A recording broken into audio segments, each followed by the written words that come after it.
അസ്സലാമു അലൈക്കും വറഹ്മത്തുള്ളാഹി വബറകാതുഹു. ഞാൻ മുഹമ്മദ് അബിഷർ കെ 7ാം ക്ലാസ്സിൽ പഠിക്കുന്നു. സ്നേഹം നിറഞ്ഞ ഉസ്താദുമാരെ, ഗുരുക്കന്മാരെ, മാതാപിതാക്കളെ, കൊച്ചനുജന്മാരെ, കൊച്ചനുജത്തിമാരെ, അസ്സലാമു അലൈക്കും വറഹ്മത്തുള്ളാഹി വബറകാതുഹു. സ്നേഹം കൊണ്ട് ലോകം കീഴടക്കാൻ വന്ന അള്ളാഹു സുബ്ഹാനഹു വ തആലയുടെ ഹബീബായ മുത്ത് റസൂൽ സല്ലല്ലാഹു അലൈഹി വസല്ലമയുടെ ജന്മദിനത്തിൽ തങ്ങളോടുള്ള സ്നേഹാദരവുകളുടെ ഭാഗമായി നാം എല്ലാ വർഷവും നബിദിനം ആഘോഷിച്ചു വരുന്നു. പക്ഷേ ഈ സാഹചര്യത്തിൽ നമുക്കതിന് കഴിയുന്നില്ല. എങ്കിലും ഉസ്താദുമാരുടെയും കുട്ടികളുടെയും താല്പര്യപ്രകാരം ഇന്ന് ഓൺലൈനായാണ് നാം നബിദിനം ആഘോഷിക്കുന്നത്. നാം എല്ലാവരും റോൾ മോഡലാക്കേണ്ട വ്യക്തിത്വമാണ് നബി സല്ലല്ലാഹു അലൈഹി വസല്ലമയുടേത്.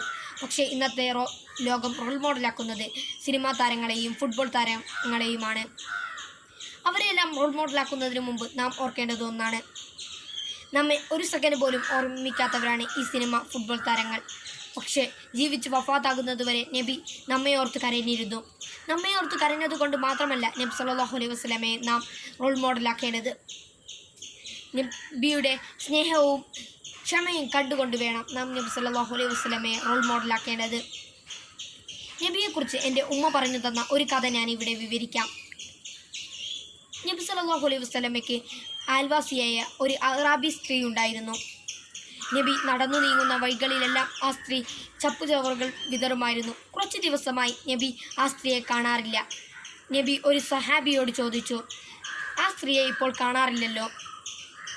സഹാബി പറഞ്ഞു, രോഗം കാരണമായി ആ സ്ത്രീ വീട്ടിൽ തന്നെയാണ്. നബി സല്ലല്ലാഹു അലൈഹി വസല്ലമ ആ സ്വഹാബിയും കൂട്ടി ആ സ്ത്രീയുടെ അടുക്കലേക്ക് പോയി. എന്നിട്ട് ആ സ്ത്രീയുടെ രോഗശമനത്തിനായി പ്രാർത്ഥിച്ചു. ഇതാണ് നാം എല്ലാവരും റോൾ മോഡലാക്കേണ്ട നബിചര്യ. അല്ലാഹു തആല നമ്മയെല്ലാം നബിചര്യ പിൻപറ്റുന്നവരുടെ കൂട്ടത്തിൽ ഉൾപ്പെടുത്തുമാറാകട്ടെ. ആമീൻ റഹ്മത്തിക യാ റഹീമീൻ. ഇത്രയും പറഞ്ഞുകൊണ്ട് എൻ്റെ കൊച്ചു പ്രസംഗം ഞാൻ നിർത്തുന്നു. അസ്സലാമു അലൈക്കും വറഹ്മത്തുള്ളാഹി വബറകാതുഹു.